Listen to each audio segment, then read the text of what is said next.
The following program is a production of the Barroom Network. It is intended for all audiences. Doug Buffone. This defense sucks. This is moronic. John Buffone. If your best run plays are coming off end arounds, there's a problem. Doug was behind the microphone first. He never held back. Very difficult to score when your offense is on the bench. When your defense is out there giving up 70, 80, 70, 64-yard drives. Now, it's his nephew, John, and there's no holding this Buffone back either. The biggest thing that affected Justin Fields was a coaching change, and now he has an offensive coordinator, and he actually will fit a scheme to the quarterback, something we have not seen in a long time. I've had it. I have had it. I want somebody to get kicked in the ass. When I see Twitter polls and national media and fans weighing in on who is going to have the number one overall pick in the 2023 draft, and I see people commenting Chicago and it's not even close, then yeah, you know what? I'm going to get a little defensive. I got my ass whipped many times, but I tell you, I took somebody down with me. I don't think the Bears are a 2 to 3 win team. So to answer your question, no. The Bears aren't going to be the worst team in the NFL. It's Buffone 55, the John Buffone Show.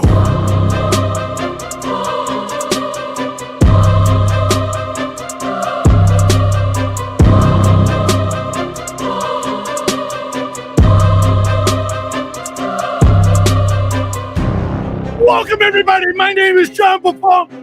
No, I'm not. My name is actually Aldo Gambia, and I'm filling in for John Buffone, who is on break, in the middle of a 3-week break. But don't worry, the better half of the show is here.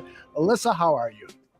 I'm doing good. I mean, you nailed that impression. John would be very, very proud. You think John wants me to change that open where he says we're not going to be the worst team in the National Football League? Well, he's like this. They're not going to have the number one overall pick in us. Hey, well, 2. I mean, hey, it's not 1, so he's not entirely wrong at this point. But yeah, I mean, wow, that really has aged finally. Yes. Well, with all the injuries on this team, who was it? J-Rock says in the chat room, this game is going to be ugly with the Bears with all these injuries.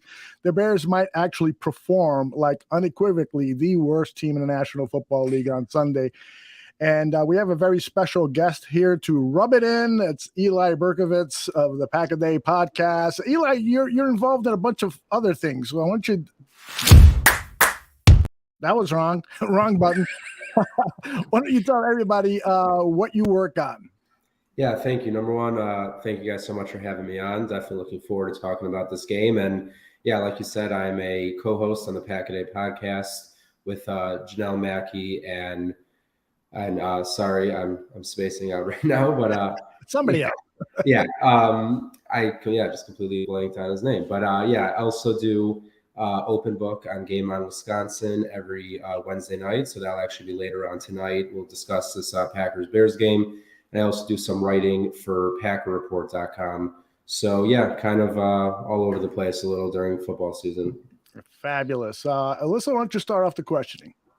Yeah, I mean, we're all in our A game tonight, which is perfect. We're right on par with our team. So, Eli, I want to start with Aaron Rodgers. Where else could we start? It's a topic we could talk about at length for the next 30 minutes. But, it's been a rough year for Rodgers, which is something Bears fans have enjoyed, between his performance and the injuries. So I'm curious, what do you think what's gone wrong with Rodgers this year? And what is the outlook for his future in Green Bay? Because with that contract, it's going to be pretty hard to cut him or part ways with him. Yeah, I think first off, I think the biggest thing for Rodgers, even before the injuries, was just getting, used to playing with these new receivers, these younger guys, Watson, Dobbs, even, Sammy Watkins, who they brought in, just not as much familiarity with them as he's had with guys like Devontae Adams, Shorty Nelson, obviously Cobb, who's still there, but he's been in and out of the lineup with injuries. And then, once in week 5, breaking his thumb against the Giants in London, as a quarterback, I can only imagine trying to throw the ball with a fractured thumb and gripping the ball, definitely not easy. And then Christian Watson going out with injury, Alan Lazard missed some time. Now Romeo Dobbs is out. So there's never been any kind of continuity in the offense. So that definitely hasn't helped. But for me, I just think this team, even if Rodgers wasn't injured, even last year with Devontae Adams, I just always thought Matt LaFleur's offense runs the best when Aaron Jones is the focal piece of the offense, as opposed to the passing game, which isn't usually the case with Aaron Rodgers. But especially now, I think they need to turn to the run game more than ever. Before Alyssa does a follow-up here, because I know she wants to learn more about Jordan Love, I got to ask you, I've spent a lot of time in Wisconsin. I used to do a Packers podcast years ago, and the love for Aaron Rodgers was off the charts, but now, am I right in sensing that there is a anguish against there's growing anguish against Aaron Rodgers and his behavior and the things that he has said and done and so forth? I mean, he doesn't even eat cheese anymore. So what can you tell us about that? Yeah, it's honestly, for me, it's pretty sad to see just how many, Packer fans have so quickly turned on someone who's kind of been the face of the franchise for 15 years now. And yeah, you go back to maybe some of the things he's said in the past, the whole COVID thing, the immunized, all that, didn't help, obviously. And then, this year, the injury is not playing as well.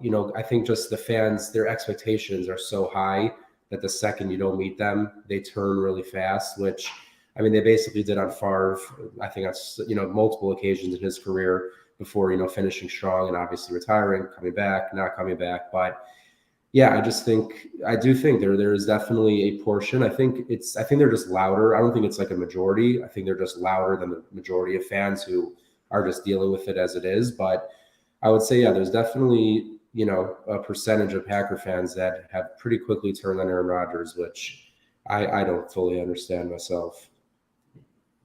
And with that in mind, there's been a lot of discussion about whether Jordan Love should start the rest of the season after that Sunday night performance against the Eagles when he relieved an injured Rodgers. So I'm curious, what were your thoughts on Love's performance in that game and his future with Green Bay? Yeah, I was definitely happy to see that. I was impressed. Thought he made some really good throws, seemed decisive, good footwork. And it was just nice to see from someone who doesn't play a lot. We saw him obviously start last year versus Kansas City when Rodgers was out with COVID. And he had a decent game, but there was definitely some stuff he wanted to see get cleaned up. And I feel like this preseason, he was starting to show that and being a lot more decisive with his throws and just having better fundamentals. And then I think we saw that on Sunday night. Even just obviously the touchdown throw to Watson, it might have only been about 10 to 12 yards downfield, but coming off the play action, eyes downfield, hit him right in stride, gave him the chance to run after the catch and score. Also, two of his incompletions were maybe two of his best throws of the night. One of them to Aaron Jones on the sideline, kind of that shot throw between the safety and the corner. Jones just kind of dropped it, went right through his hands.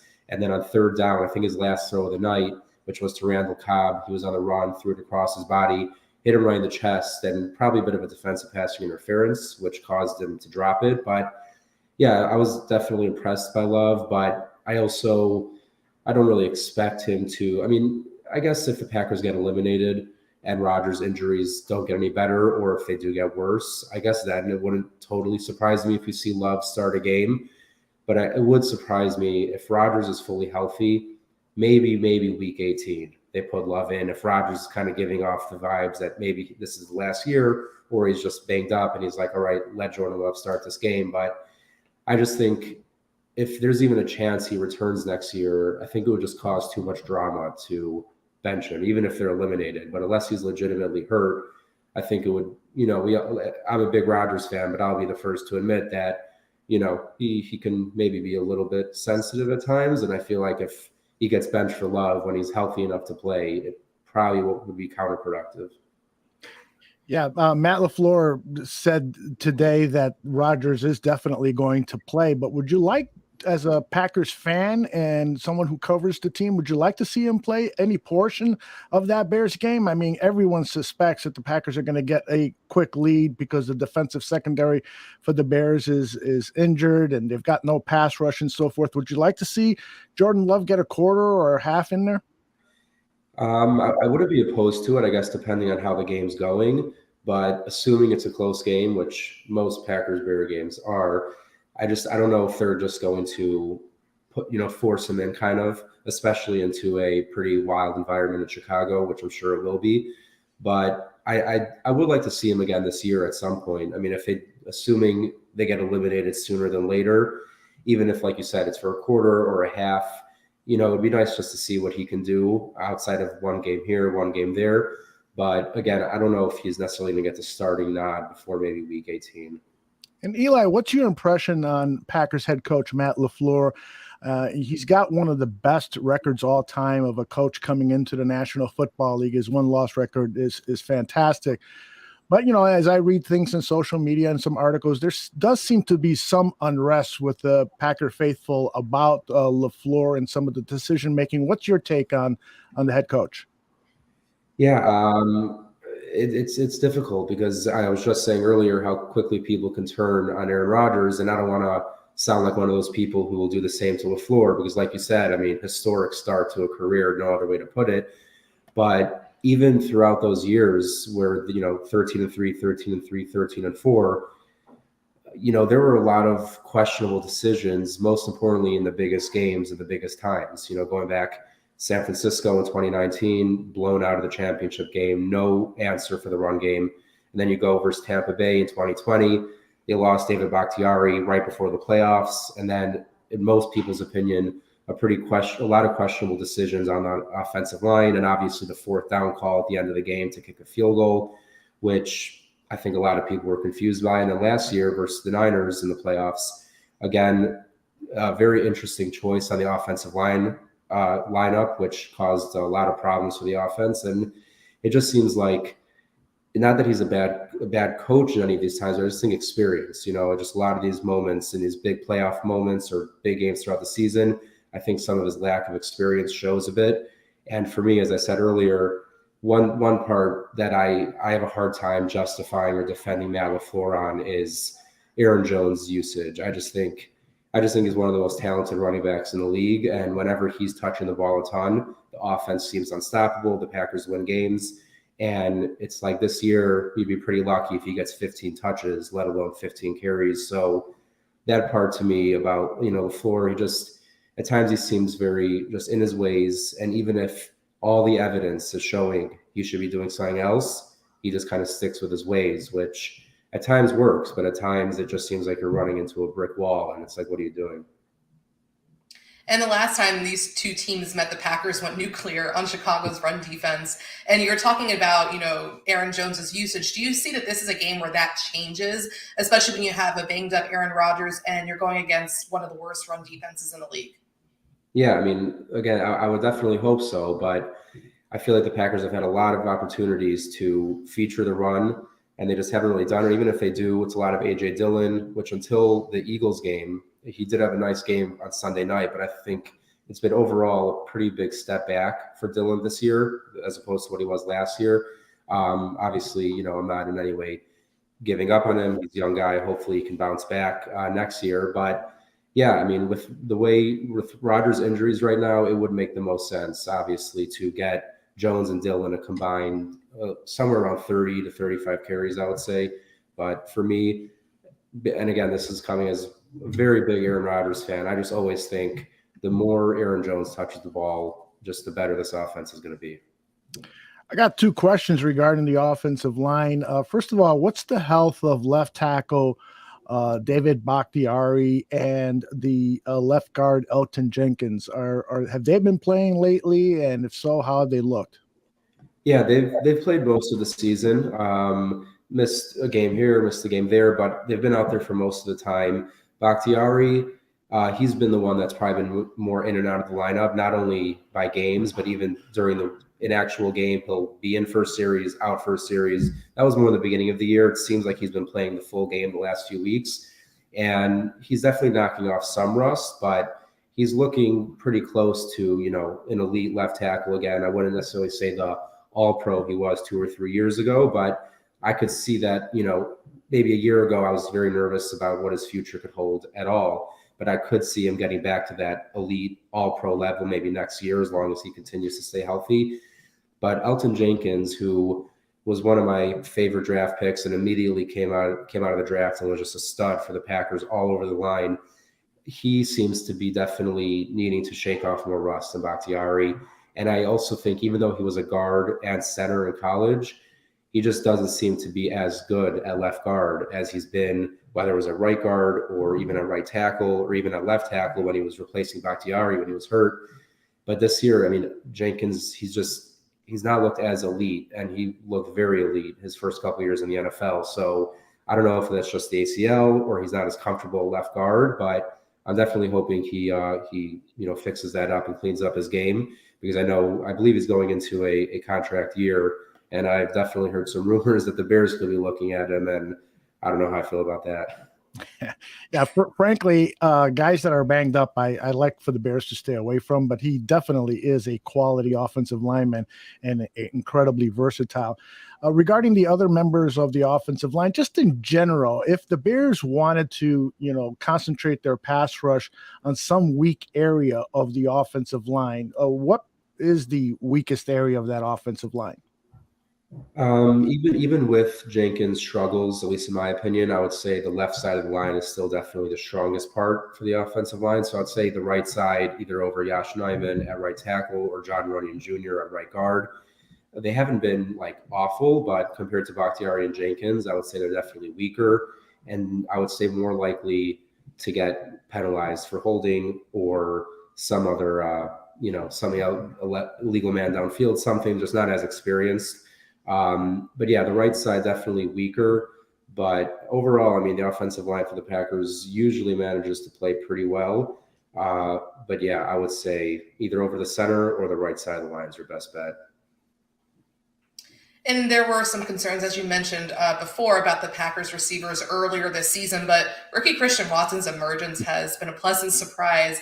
And I'm curious, what's impressed you most with Watson this season, and have any other Packers wideouts stood out?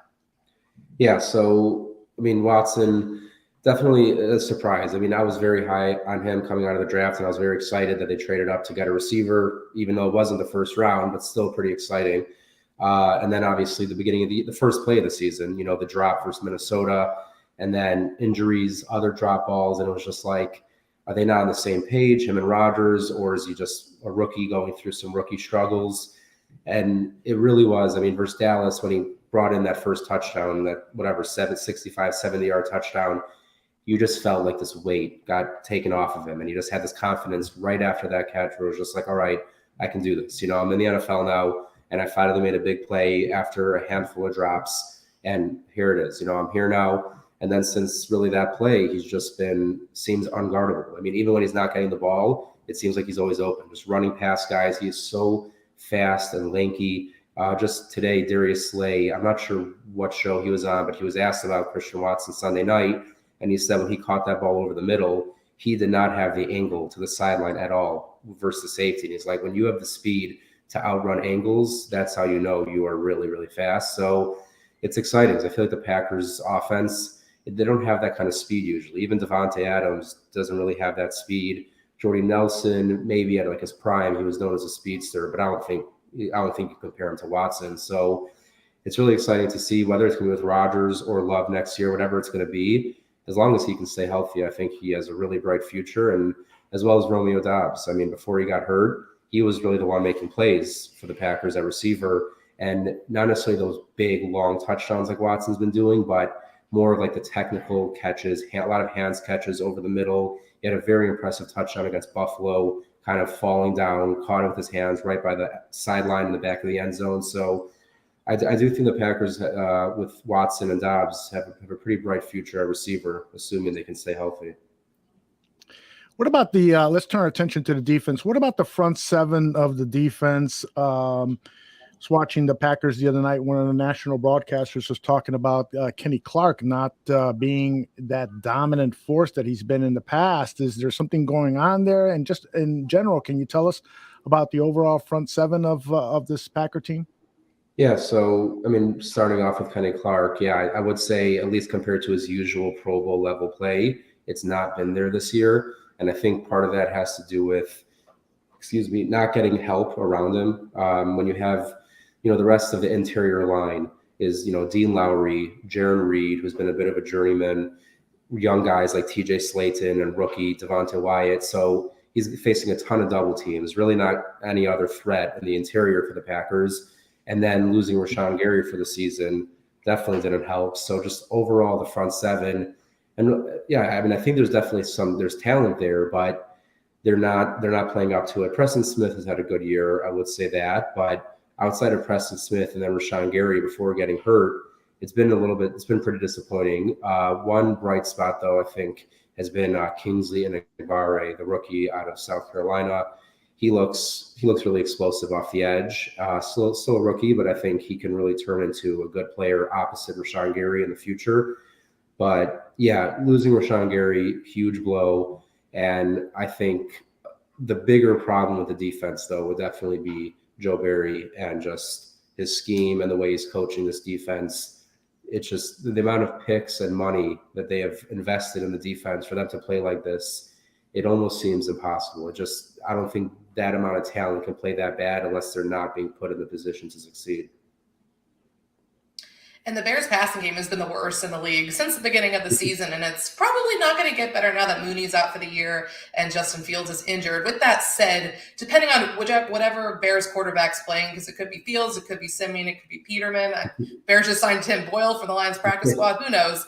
Are there opportunities for a Bears quarterback to find success through the air? Could you preview the Packers secondary for us? Yeah, I would say so. Ryan Tannehill looked like all-pro the other Thursday night. I actually drove out to Green Bay to watch that game, and it was pretty rough because, again, between Jair Alexander, Rasul Douglas, Adrian Amos, I mean, there's talent in that secondary, and I just think they're not being put in a position to succeed. Every third down, it could be 3rd and 6, 3rd and 5, and they're playing 12 yards off the line of scrimmage. So it's just an easy first down time after time after time. So whether it's Fields or Simeon or Peterman, if they can throw a quick, 5-yard curl or out route, they're probably going to have open receivers a lot of the time. So that's been the most frustrating part, is just knowing the way they played last year, and then adding Quay Walker, adding Devontae Wyatt, bringing back Devondre Campbell, bringing back Rasul Douglas. I mean, just so much money, so much draft capital, and to continue playing the way they did, the way they are, it's just very frustrating. And that kind of goes back to my point earlier about Matt LaFleur, where it's like, I don't know how you can really justify Joe Barry continuing to run this defense when there's that much talent and they're playing so poorly. But it's pretty standard Packers operation to kind of let maybe people stick around a little bit longer than they should and make moves kind of once it's too late. So yeah, I think if it's Fields, I think he could definitely have success. And we know the way Jalen Hurts just ran, if Fields is out there, it would be pretty problematic for the Packers defense. But even if it's Simeon or Peterman, I don't know if they're necessarily going to drive the ball downfield a ton, but if they take what the defense gives them, which will probably be more than they should, I think they could move the ball down the field. Eli, Alyssa and I arm wrestled to see who would ask you this final question about the team, and she won, so I'm stuck asking you about special teams. Is there anyone on the special teams that the Bears should be concerned about, like a gunner? How's Mr. Crosby doing? We all know about our punter. He's playing great with you guys, so you can skip that. But anything we as Bears fans should know? Well, I would say something to keep an eye on is the new kick returner for the Packers, Keyshawn Nixon. They released Amari Rodgers a couple weeks ago. Obviously, a lot of fumble problems there. So Nixon has taken over, and on Sunday night versus the Eagles, he had 2 50-plus yard kick returns and I believe a 38-yard kick return. It was the first time in, I think, 30 years the Packers have had 2 50-plus yard kick returns, the first time in the NFL the whole season this year. So he's looked really explosive, and he also looked good versus Tennessee a couple weeks ago. So I would say, yeah, Keyshawn Nixon has definitely made a surprising impact as a kick returner. But outside of that, I mean, the Packers special teams is it's rough. I mean, Mason Crosby, I obviously appreciate him, one of my favorite players, and deserves to probably be in the Packers Hall of Fame, all-time leading scorer. But I think, he's just done. I mean, when you can't even attempt a kick of like 45-plus yards, you're putting your team in a pretty tough position. So I always ask folks in the chat room if they've got any questions for our guests, but because you cover the Packers, most of these questions are not suitable for a public show. But I will ask you a couple. Saint Omni is asking, why didn't the Packers think about signing Equanimous St. Brown? What's the story with EQ? He really had, I thought he showed some flashes for sure as a rookie, but then every year it just seemed like he couldn't stay healthy. And every time he got healthy and he was activated, he would be out there for a few plays and somehow he was hurt again. And he just never got into a rhythm with Aaron Rodgers or the offense. But it was a shame because I actually really did like him coming out of that draft. I liked him in college, but I would say that, I liked his brother more coming out of college, and we see now with Detroit, he's definitely been a good player. And the last one from the chat room is from Don Burr. I don't know if Don Burr crashes your podcast, but he's a Detroit Lions fan, and he's always crashing our shows here. And so he's asking what your thoughts on the Lions. And Eli, you can swear, so you can tell him to go F off if you want. I won't say that. I do like the thought though. But no, I would say the Lions actually are a little bit scary right now. I mean, kind of with that young core they have with, obviously Aiden Hutchinson, and then on the offense, you have Jameson Williams, who hasn't even come yet to play, Amon-Ra St. Brown, Jamal Williams killing it for them. And just overall, they have some good guys in the secondary, good young players. So, the Lions, it always feels like the Lions are going to manage to just lose games. It's just like, it's the NFC version of the Browns almost. But if there was ever a time, at least in my lifetime, that I think the Lions can actually turn into a bit of a threat, it would be over these next few years. I think a big part of it, though, would be if Jared Goff can get back to where he was in LA, or kind of be like a middle of the pack quarterback. And I don't know if they're going to be able to succeed a lot with that. And Eli, before we let you go, I'm pretty sure I know the answer to this, but I want to get your prediction for the game, aka how much do you think the Packers are going to win by? I wish I could say a lot. I really do, but I don't think I've been this like conflicted going into a Bears game in a while. Obviously, the way the Packers are playing right now, it doesn't seem, as easy as maybe it used to be. But it's never really too easy against the Bears. So I'll go 27-21 Packers. Wow. Yeah, pretty close. I wish, but I don't think the Packers are really in a blowout mode this season. I just don't see it happening for any team. So, yeah. Well, Eli, you've been a great guest. Why don't you let people know where they can find you on the Twitter machine and your shows and so forth. And keep in mind, this is also an audio podcast. Yeah. So first off, again, thank you guys so much. It was a blast coming on, and I would always love to come back. And yeah, you can find me on Twitter, where you'll find most of my work at bookofeli_NFL. Also over at Pack a Day Podcast, co-hosting with Janelle Mackey and Matt Freilich. I don't know why I blanked on his name earlier, but yeah, good friend of mine, good guy. I just blanked on that. And then Open Book, A Game on Wisconsin, also with Janelle Mackey and Zach Jacobson every Wednesday night. So actually a little bit later tonight. And then also my writing over at PackerReport.com. Well, tell our good friend Zach that we said hi here from the bar room. He worked at the NFC North bar room many years ago. He's gone on to bigger and better things working with you. All right, Eli, thanks very much. We'll talk to you down the road, all right? All right, thank you guys so much. Have a great night. You got it. We'll be back with more Buffone 55 after these messages.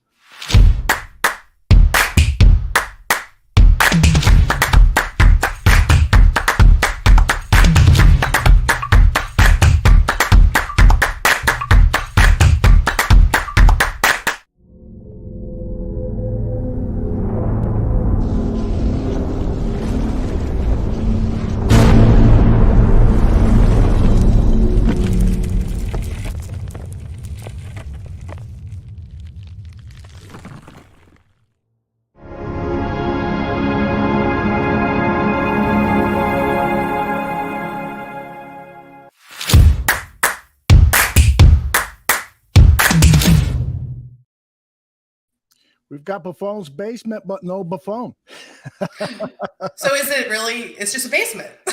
It's a basement. But it's not empty of thoughts about our Chicago Bears. We've got really a lot to talk about. And this is, you and I were talking before the show started, Alyssa. This has been a strange season. And I anticipated that this Bears team was going to be bad this season, but I didn't anticipate how I was going to feel around this point of the season, particularly knowing that the games ahead are really tough matches, and we may not win another game the entire season. I hate to say that, but with all these injuries, it's starting to feel that way, and we could be headed for that number 2 or number 3 draft pick. How do you feel personally about, first of all, your favorite NFL team playing this way, and then also covering the team for BearsWire.com as you do day to day, 7 days a week, 365 days a year?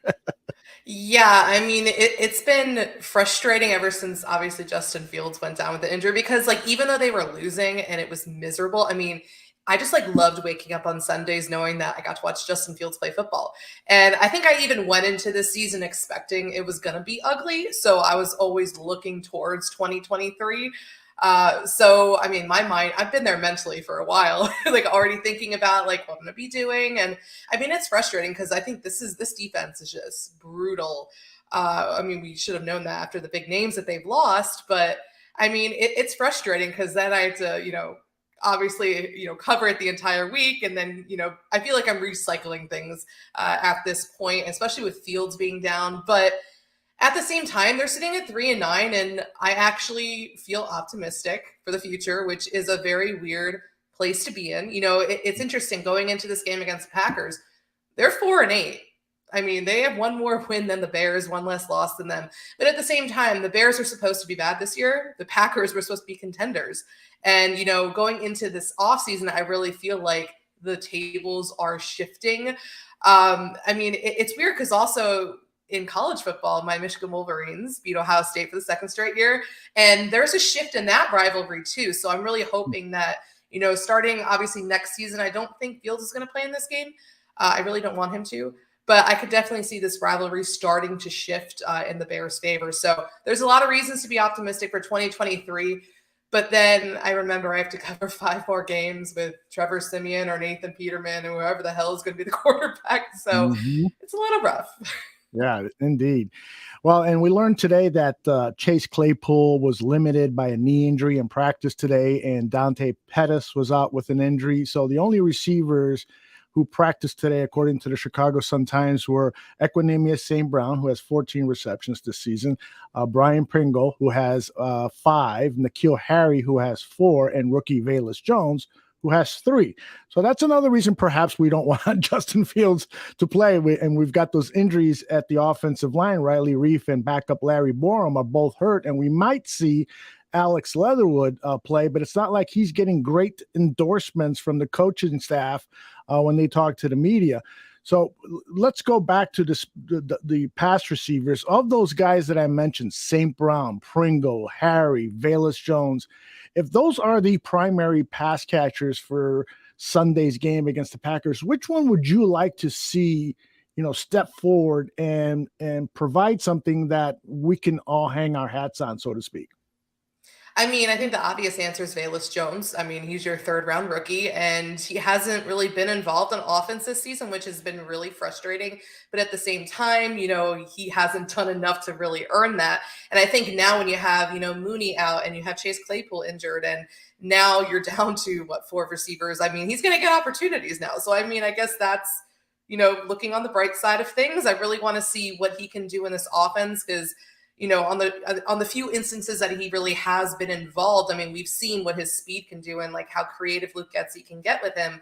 And I think this is a perfect opportunity. We've seen him a little bit in that speed on special teams, and now you want to see what Getsy can do with Velus on offense. And I mean, it's rough though, because I really want to see him and Justin really get that chemistry down. And it doesn't look like Justin's going to be playing again. I don't want him to. Please wrap him in bubble wrap and let's just shelve him for 2023 at this point. But I want to see Velus get involved on offense a little bit more and see what he can do. Yeah, I agree with you. I'd love to see Velus Jones have a game, where he with that game, we can all now start to shift our opinion because, for the most part, most of us think that maybe he was overdrafted in the 3rd round. Every draft prognosticator that I saw had Velus Jones as a day 3 pick. maybe fourth or fifth round. Then to select him in the third round was a huge surprise to me.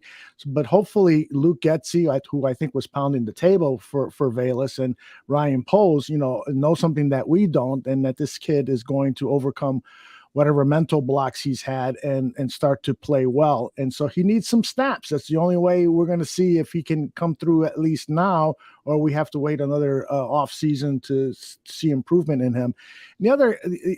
All of these other guys really are intriguing to me too. St. Brown is somebody that I was really happy that the Bears acquired because of his size and speed. And but I was also concerned, if you got Aaron Rodgers as your quarterback and you're not producing big numbers, then there could be something wrong with you, Mr. St. Brown. And so I think that's what we're seeing, is that he has limitations. He's a very good blocking wide receiver, but it's not like he is going to win games for you with his pass catching. But maybe he'll prove us wrong. Brian Pringle from Kansas City Chiefs, he could be the guy. Eberflus talked about in the press conference today that this is a great opportunity for him. He was, I think, the first free agent signing after the debacle with Ogunjobi.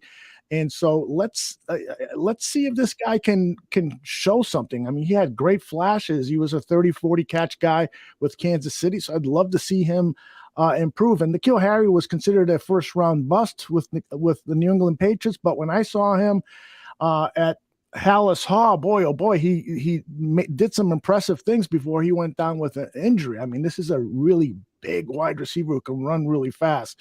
So all of those names of the guys that did practice today are intriguing. And now with Darnell Mooney out, they'll get their chance to prove something. Somebody in the chat room asked a question about the offensive line. I'll ask you first, and then I'll share my opinion. Who would you say is our worst offensive line? I mean, you're letting me go first too, so I appreciate this. I mean, Sam Mustipher. I mean, I've kind of been standing on this. I've had this stand since last year. I mean, just when because Mustipher has had a rough year, obviously, and just when we had Lucas Patrick, right and able to snap. He's in there and he played like a few snaps, and then he's out. And it's like, oh great, okay, Mustipher's back. I mean, they benched him, but now they can't afford not to bench him. Yeah.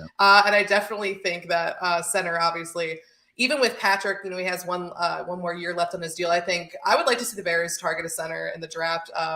Oluwatimi from Michigan he's phenomenal. I watch him every week, and he's someone I would love to see the Bears target. Mm-hmm. But I mean, there's so many positions that they need to address on this offensive line. I mean, to kind of go on the opposite way, like who's been the best? I mean, Tevin Jenkins has been like one of the biggest surprises this season, and he's really found a home there at right guard, and he's just been mauling people. So, I mean, yeah, but I mean, how do you not say Mustipher? Yeah, hands down, right? I don't think you'll get any votes for anybody else. I mean, that would be silly. Sam, and I come to the defense of Sam a little bit. I don't think he's been as terrible as a lot of people point him out to be, but he's definitely has had terrible plays, where he has looked badly beaten. And so that really shines a spotlight. And people just tend to think you're awful because he's had a number of awful plays. But overall, I think he is an NFL offensive lineman. He just should not be a starter, at least for this team. And so you're right about, Tevin Jenkins. This guy has really, I actually retweeted Brandon Thorne tweets out a lot of offensive line play, and he put together a highlight package of Tevin Jenkins just mauling people. I mean, he's not blocking people; he's mauling them. He's stealing their wallets. He's pushing. He's the bully in the playground, knocking people to the ground and smack talking and stuff. And that's the type of offensive line the Chicago Bears should have. Very aggressive, very mean, very nasty offensive line, and Tevin Jenkins could be that guy. Who is it? Dan Bernstein on the Score Sports Radio did a segment on his show saying that the Bears really needed a center like that. And I would love to see the Bears acquire a center with a mean streak, not mean streak where he's going to get stupid penalties or anything, but just a very aggressive team leader. Cody Whitehair is very soft spoken and Larry Borum is also soft spoken. They need somebody up there like a very vocal leader who is going to make sure, like an Olin Kreutz type. So that's what this team needs. I'd love to see that happen. All right. Yeah, definitely. Can we just just clone Tevin Jenkins and we have 5 of them across the line? Mm-hmm. Does it worry you about some of the stuff that's happened, that we don't know the full story, why he was benched and then, moved to guard and sat out sometime and stuff, all these mystery things that no one's really ever disclosed what was behind all that stuff. Does any of that stuff concern you? I don't know, not really. He's producing on the field, which is the most important part. And I mean, it takes a special coach, I guess, if it takes a special coach to really get to him. And I think Chris Morgan's been doing a good job. Then, I mean, I have no problem with it. He's their best offensive lineman. This could not have worked out more perfectly. My goodness. Just like, I forgot that all that happened in the offseason. It's like, look how far he's come. Like, everyone was like, oh no, we're done with Tevin, blah, blah, blah. And now he's their best offensive lineman and just mauling people. And it's been really nice to see. I mean, I don't think I'm concerned with that at this point. I love the production on the field. Our fellow Barroom show co-host Cliff Victoria wants to know about Alex Leatherwood. What do you think about him? I want to see him a little bit more. I mean, again, with Riley Reef going down and Larry Borum now down as well, I don't want Justin in there. But hey, let's see what Leatherwood can do. I mean, that's why you went out and you put a waiver claim in for him. So this is the time where we know that I don't think they're mathematically eliminated yet, but let's be real, they're done.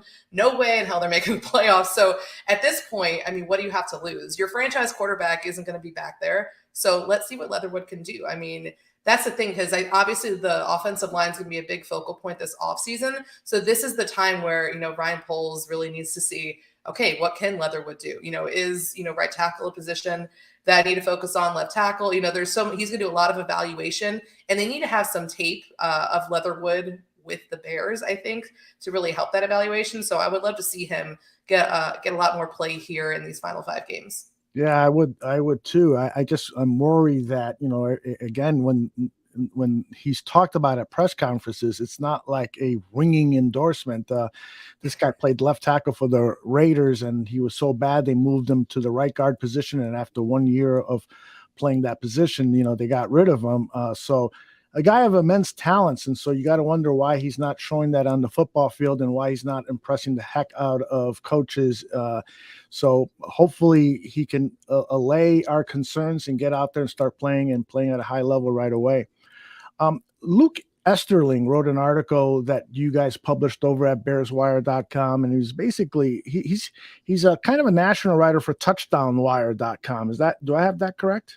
Yeah, Luke does DraftWire and also BucksWire. Okay, all right. So, and he basically endorsed this idea of shutting down Justin Fields and shutting down all of the key guys and start to look at everyone on the bench, every player, basically shut everything down and start preparing now for 2023.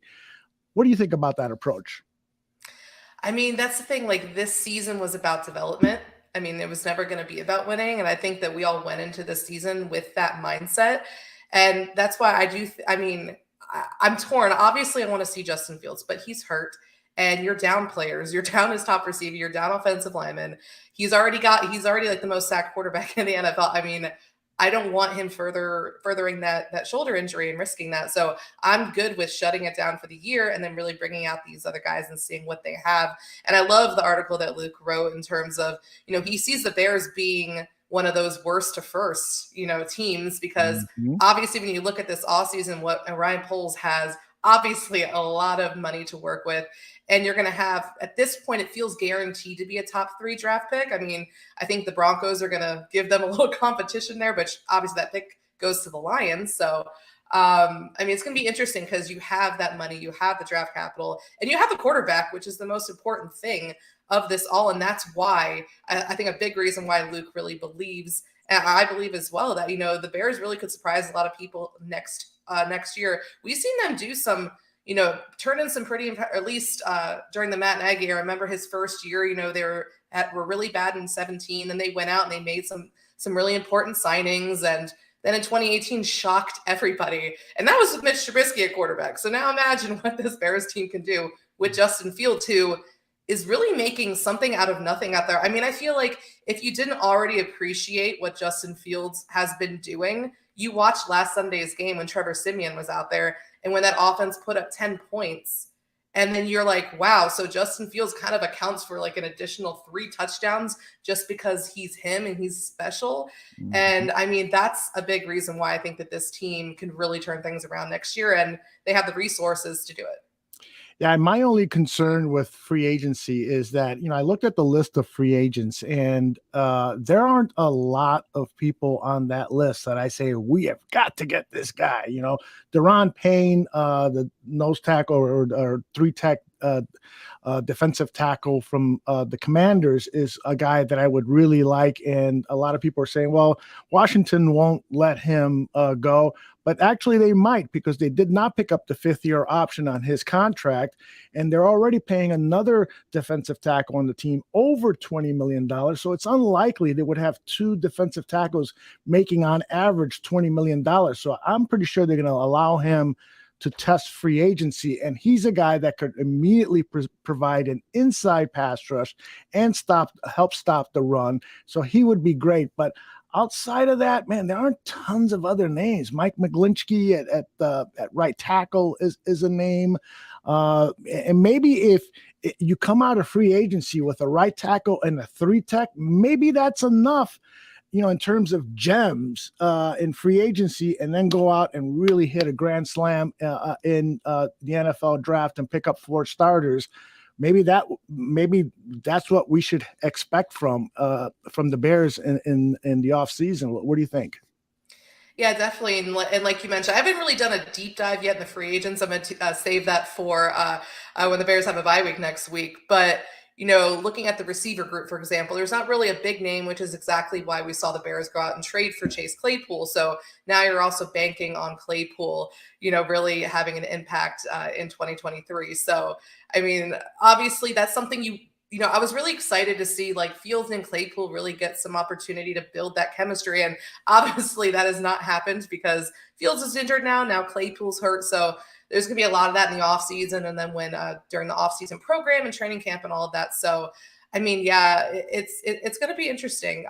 When I do my deep dive, it's going to be like, okay, maybe I'm going to like rank the positions by like the best position groups in free agency and all this stuff. So, I mean, it's going to be interesting. But again, the draft too, I'll be really interested to see how they handle having that. If they have the number 2 overall pick, do you sit there, do you get Will Anderson or Jalen Carter, or do you trade back with a quarterback needy team? Because my goodness, there are quite a few quarterbacks and a lot of quarterback needy teams that would, hopefully pay a king's ransom to get that pick. So, I mean, it's going to be an exciting offseason, I think.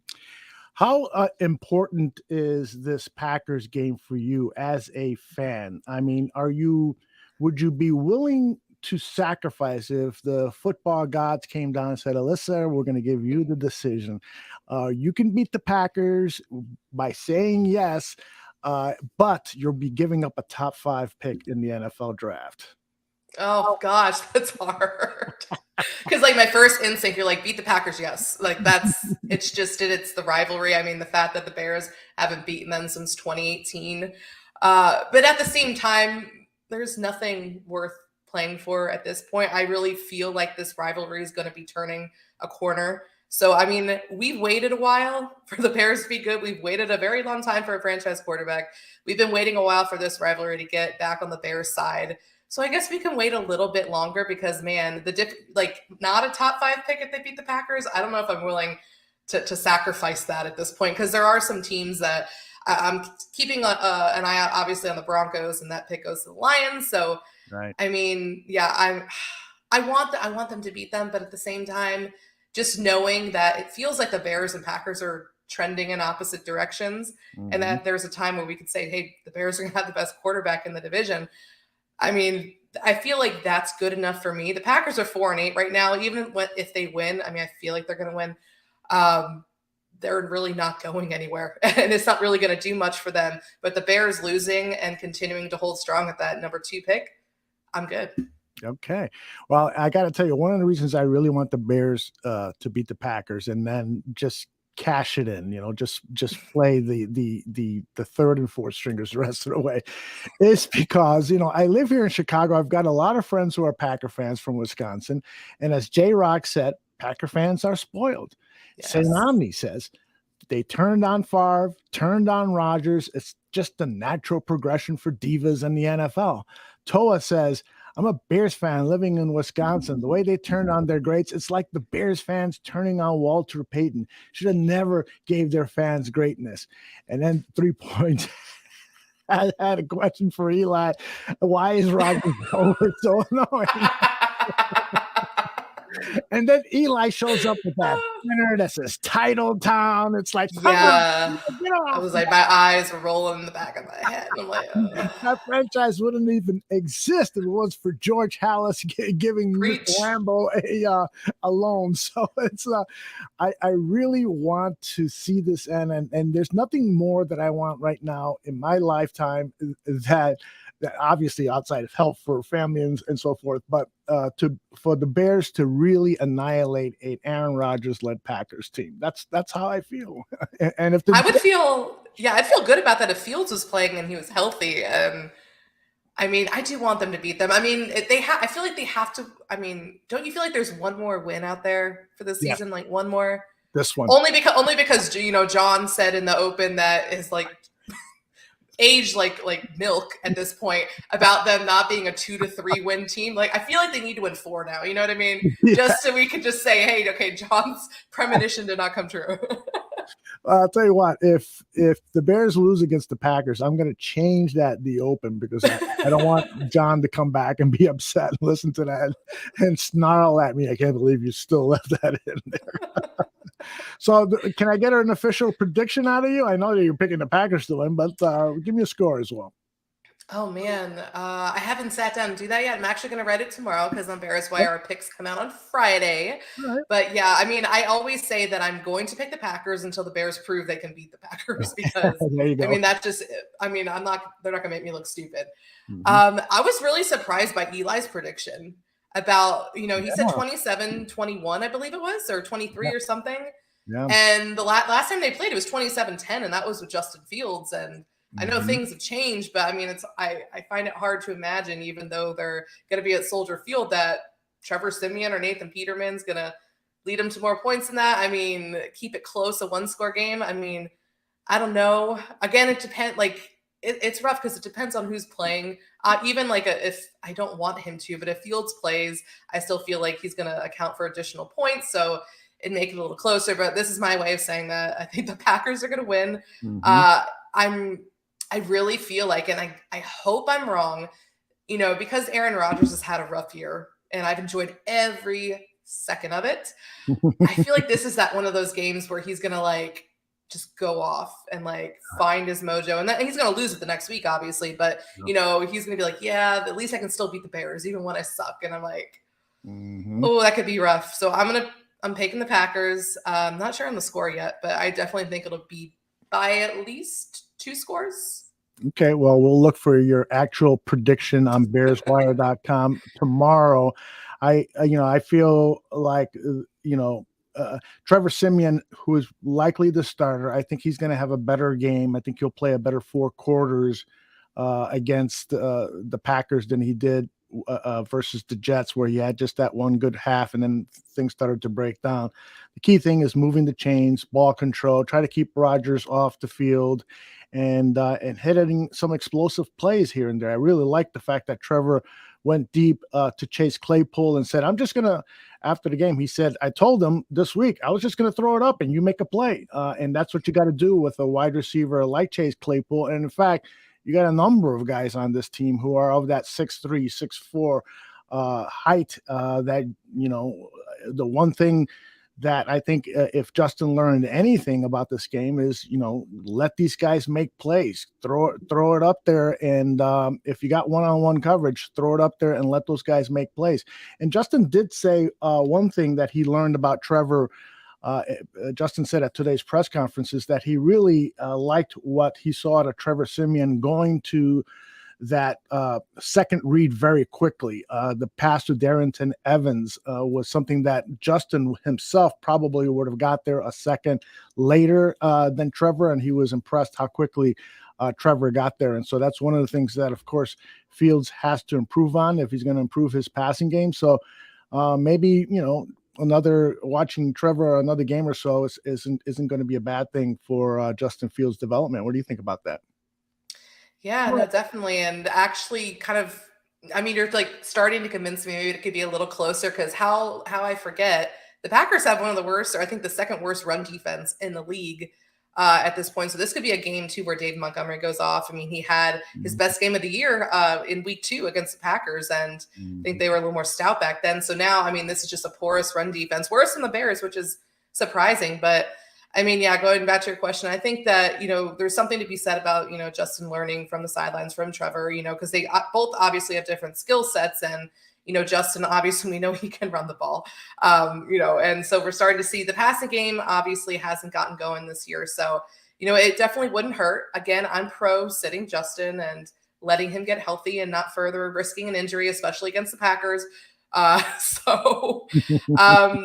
I mean, obviously it's going to be rough because you're playing the Packers and they're most likely going to win and you don't have your franchise quarterback out there, but we'll get through it. I think we'll get through it together. We have to get through it together. We have to. And we had 2023. That's right. I'm really looking forward to 2023. I'm telling you. As soon as the season is over, I'm opening up a bottle of champagne and start studying my free agent draft picks. Absolutely. Alyssa, why don't you tell the audience what you're working on? Yeah, so over at Bears Wire, we are previewing this Week 13 game against the Packers. It might be brutal, but hey, we're still kicking. And then obviously with the bye week coming up next week, we're going to be doing a lot of preview for the off season. So, I mean, there's always stuff to talk about with this team, and we still got Justin Fields. So there's plenty of excitement abound at BearsWire.com. There you go. And our next Bears programming here is going to be live tomorrow at 6 p.m., the Mac and Reed Show. Ross Reed has some interesting takes on Justin Fields and what the Bears should do with him and how they should complement him in the offseason. So you don't want to miss that. Both guys will also talk about some pop culture things in the last 15, 20 minutes of their 1 hour show. That's tomorrow, 6 p.m. Central, live here on the Barroom Network. And then Science Fiction will follow at 9 p.m. And all of these shows are available on demand here on our YouTube channel. The best way to stay on top of what we do here with our video live shows is to subscribe to our YouTube channel, and then you'll get updates on your devices and also most of our programming. And in addition to our video program, we've got audio-only programming on our Barroom Network audio channel. So you can find that on iTunes, Spotify, you name it, just search Barroom Network. All right, Alyssa, you're the best. I think next week we're taking the week off because it's a bye week, and then we'll be back the following week. And in place of this show, Danny Shinman will take the time slot for his show called Bare Truth, where he's going to break down some tape on Jack Sanborn and some other players. So that's going to be a good show. Look for it next week. And then John will be back with Alyssa in 2 weeks, I hope and pray. Yeah, and that's what perfect timing. I believe that's the Eagles game. Oh my goodness. I mean, do you have your spaceship graphic available? Yes, I do. The schedule. Because look at these last 5 games. I mean, is there a win on here? I don't. First of all, where is it? Oh, there it is. There we go. No, there's not a win on here. I mean, week 17 against the Lions, that's probably it. Unfortunately, that's on the road. That's a tough place to win. Or maybe if the Vikings have secured, I don't know, home field advantage, or the Eagles already have, and the Vikings have nothing to play for, and maybe they decide to rest their guys, maybe we stand a chance. I'm going to be at that game, by the way. So, yeah, it would be nice if the Bears can pulverize the Vikings again, we get back to that thing. Well, do you want the draft pick or do you want a meaningless win over the Vikings? All I know is I'll be drinking heavily that day. And also on Christmas Eve when Josh Allen's going to just ruin our Christmas. It's going to be so ugly. I mean, whoever came up with the schedule, they must have been, like a Packer fan. Yeah, let's put the Bears up against the Bills on Christmas Day. Oh my gosh, evil. I'm telling you, evil. So rude, but I don't care when it comes Thanksgiving because they play the Lions. Not Thanksgiving, New Year's. What am I talking about? When they play the Lions on I keep saying it on New Year's Day. I'm still gonna pop my champagne at that point because it's officially 2023, and then there are only 2 games left, and then we can start building for the future. That's not as ugly as this season has been. Because man. Ooh, it's been bad. It has been bad. All right. Make sure you follow Alyssa Barbieri at Alyssa Barbieri on Twitter. And, of course, follow Bears Wire on the Twitter machine and the Barroom Network. For Alyssa and for the vacationing John Buffone, my name is Aldo Gandia. Take care, everybody.